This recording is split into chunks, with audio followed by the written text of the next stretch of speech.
I hope we understand and should let our people know also that it is the Igbo politician in collaboration with some of their traditional institutions in that region that underdevelop and are still destroying Igbo land when they put money made for public funds in their pockets. The average Yoruba man should be aware that it's the Yoruba politicians and their allies whom they celebrate every day that have consistently made life unbearable for Yorubas in their land despite the abundance. The Hausas, Fulanis, the Kanuris, the Jukums, the Beram, Tiv, Idoma, Igede, Igala, Igbira people, etc. should understand that it's not the man from Anegbete or Rerope, but their governors and representatives whom they either voted for or abstained from voting for that have consistently made development a mirage for them, even with their numbers and natural resources.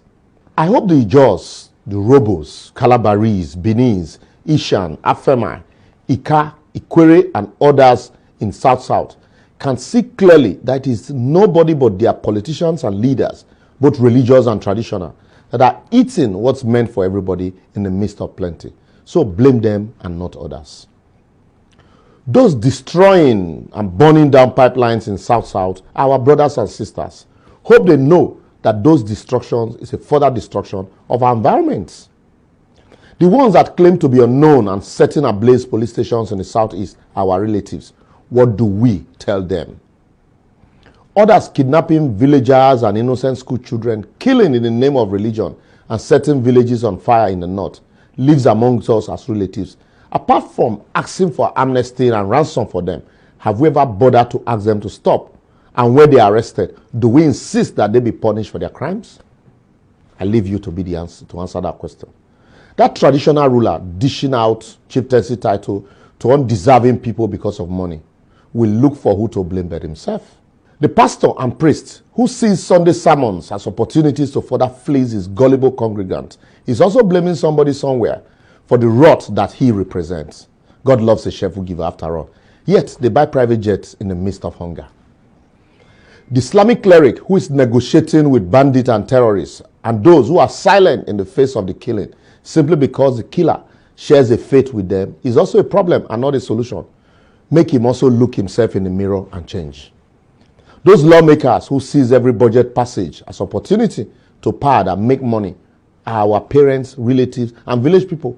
What do we tell them when we meet with them in private? Do we say, give me my share, or bros, sis, represent the people well? I leave you to your conscience.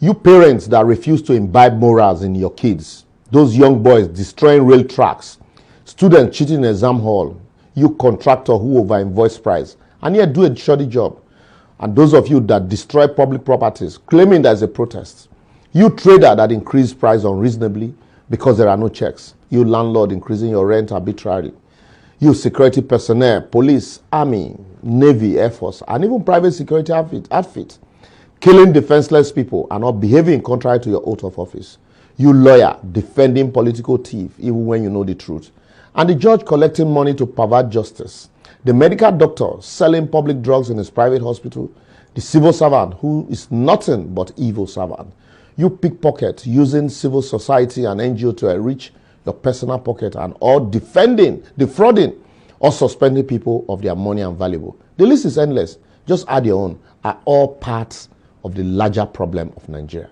We are all not different from the people governing us, as our leaders and rulers are drawn from amongst us. And that's why it is said that those waiting to steal in government are more than those already stealing. I will therefore advocate that we all must see that our actions or inaction is what is collectively destroying this country and not just that of the politicians. We do not need a sovereign national conference or dialogue to heal the land and tell ourselves the truth. What we need is a personal dialogue with ourselves, our conscience, and our maker. We can then elevate the discussion to local government, state level, and before we get to the national level, we would have all become the change ambassador that we so desire through our individual reorientation in our interaction with our people every day. For if our leadership problem were a national one, then they ought not to have been seen or replicated at the various state and local government level. It is indeed a personal problem, and the sooner we blame ourselves and start addressing them from within ourselves, the better. Otherwise, we can divide this country structurally, but the problem will still follow us to wherever we go. I blame myself, and from today, we make conscious effort to change and do it differently. What about you?